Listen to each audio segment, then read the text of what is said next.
Hello friends, स्वागत है आपको इस वीडियो में। दोस्तों आज की इस वीडियो में आपको एक टॉपिक क्लियर करने वाला हूं। पहला है आपका ईसीएस या इसी को हम एनएसीएच मैंडेट कहते हैं, ठीक है। NACH mandate. तो दोस्तों ये दोनों टॉपिक ये दोनों टॉपिक नाम वर्ड अलग अलग है, बाकी काम इनका लगभग सेम ही है। तो समझना इस चीज़ को। ईसीएस होता है इलेक्ट्रॉनिक क्लियर सिस्टम, और ये मैंडेट का मतलब क्या होता है, जैसे कि कभी भी ये दोनों एक ही चीज़ होता है, मैंडेट और ईसीएस, ठीक है। ईसीएस का फुल फॉर्म होता है इलेक्ट्रॉनिक क्लियर सिस्टम, और मैंडेट का मतलब क्या है दोनों का, सुनिए पहले।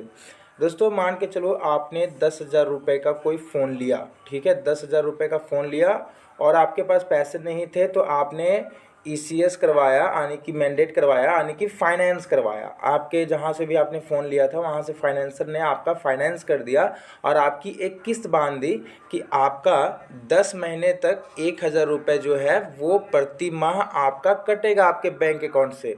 10 महीने तक 1,000 रुपये कटेगा, तो 10,000 रुपये आपका पूरी पेड हो जाएगा, फिर आपकी वो फ़ोन पूरी हो जाएगी। तो ये आपका मैंडेट क्या होता है कि आप उसे एसेस करते हो, एक फॉर्म भरते हो। फाइनेंसर जब आपसे फॉर्म भरवाता है या साइन करवाता है, तो उस टाइम पे या ओटीपी देते हो, तो आपके बैंक अकाउंट से हर एक महीना 1,000 रुपये जो है वो आपके कटने लग जाते हैं, ठीक है। और इसे कैंसिल कैसे, जैसे कि इस वीडियो में मैंने आपको साफ बताया कि ईसीएस या एनएसीएच मैंडेट आप कैंसिल कैसे कर सकते हैं। तो सिंपल भाषा में आप सिंपली समझ लो कि जैसे ही आपके 10 महीने जैसे ही पूरे हो जाएंगे, उसके बाद जब आपका पेमेंट पूरी क्लियर हो जाएगा, तो ये ऑटोमेटिकली कैंसिल हो जाता है, ठीक है। और कई बार लोगों का शिकायत रहता है कि जितना हमने पेमेंट का इश्यू का किया था, जितना हमारी जो पेमेंट थी वो हमने पूरी क्लियर की थी, उससे भी ज़्यादा या एक्स्ट्रा टैक्स वगैरह कट रहे हैं, और फिर अभी भी पेमेंट पूरी हो चुकी है फिर भी पैसे कट रहे हैं। तो ऐसा नहीं होता है।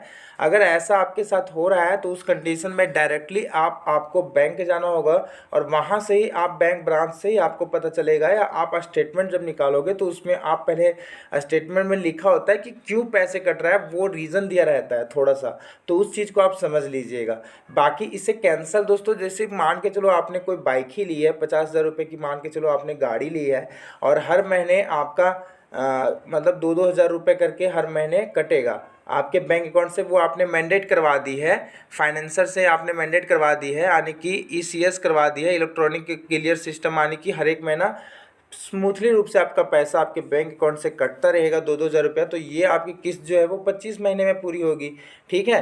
तो 25 महीने के बाद ही इस चीज़ को आप ऑटोमेटिकली कैंसिल हो जाता है। तो इसे आप डायरेक्टली, आप चाहोगे कि आपके जो आपने सामान लिया है उसे मैं यहाँ से खुद कैंसिल कर दूँ, तो ये गलत है ना। तो ये डायरेक्टली बीच में कैंसिल नहीं होगा। आपने कोई सामान ली है तो कैंसिल नहीं होगा। और अगर आपके जब पेमेंट पूरी हो जाती है उसके बाद भी पैसे कट रहे हैं, तो डायरेक्टली आपको बैंक ब्रांच जाना होगा, और वहाँ से ही आपको पता करना होगा कि क्या है, क्या सीन है, क्या नहीं है, ठीक है। तो ये मेरी तरफ से जानकारी थी, जितना मुझे समझ है और जितना इस विषय के बारे में मैं जानता हूँ। फिर भी आई होप आपको ये वीडियो पसंद आई हो। कोई भी डाउट हो तो आप मुझे नीचे कमेंट करके पूछ लीजिएगा। तब तक के लिए थैंक यू।